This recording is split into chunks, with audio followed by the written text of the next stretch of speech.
E aí galera, eu vou trazer aqui mais uma resolução. Aqui essa questão é sobre lead RES, um assunto bem importante para o Enem, certo? Deixa eu só sair aqui da frente.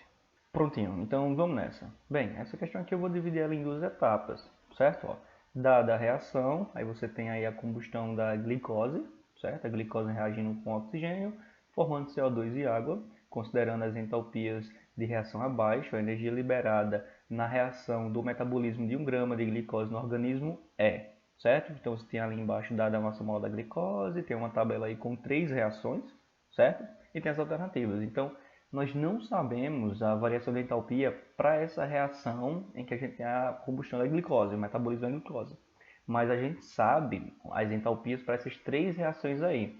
Então eu posso montar, fazer uns ajustes nessas equações para que eu some elas e no final dê essa equação que eu estou interessado, certo? A primeira etapa vai ser encontrar o ΔH para essa reação e depois fazer essa relação aí para 1 grama de glicose, certo?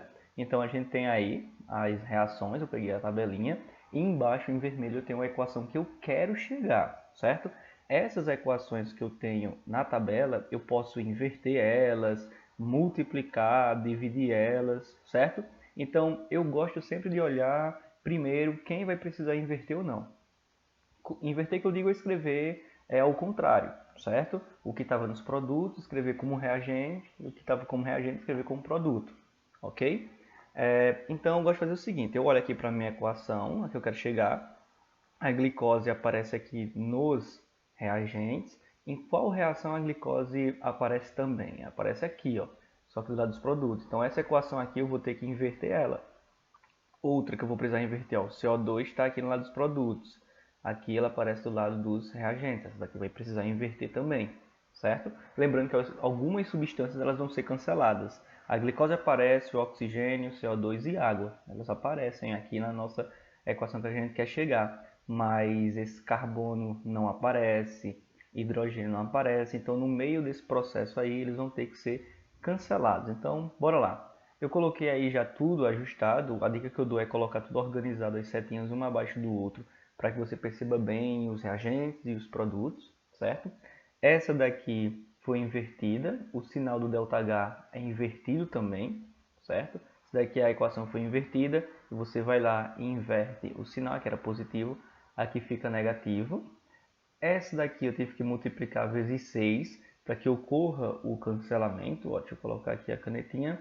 Eu vou cortar esses 6 hidrogênios com 6 hidrogênios. Não aparece gás hidrogênio na equação que eu quero chegar. Eu vou cortar aqui esse carbono com esse daqui, certo? Ele não aparece também, então está tudo indo bem. Oxigênio corta com esse oxigênio, sobrando 6, que é justamente o que aparece aqui embaixo, certo? 6 de CO2 aparece aqui também, certo? E a água também acaba sobrevivendo a esses cancelamentos, sobrevive aí 6 de água, ok? Então, beleza, a gente conseguiu ajustar de tal forma que a gente chegasse nessa equação aqui. E a gente vai fazer a mesma coisa para esses valores de ΔH. Vai somar eles, levando em consideração esses ajustes que a gente fez, certo? Então, quando você somar tudo isso aí, vai chegar a menos 2.817 kJ por mol. Por mol. Existe a relação de mol e massa, certo? Então, lembrando que se você tem 2.817 kJ, está para 1 mol. 1 mol de glicose vale 180 gramas. É um dado que veio na questão, certo? A questão quer saber qual a quantidade de energia que vai ser liberada para o metabolismo de 1 grama de glicose. Essa é a segunda parte da nossa resolução.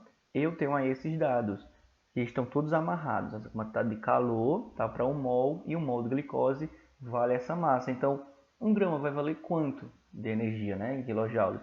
Então, quando eu fizer essa continha aí, eu vou ter 15,65 kJ, certo? Então, essa é a quantidade de calor que você vai ter liberado quando você tem o metabolismo de 1 grama de glicose, certo? Então, valeu, espero que tenha ajudado aí.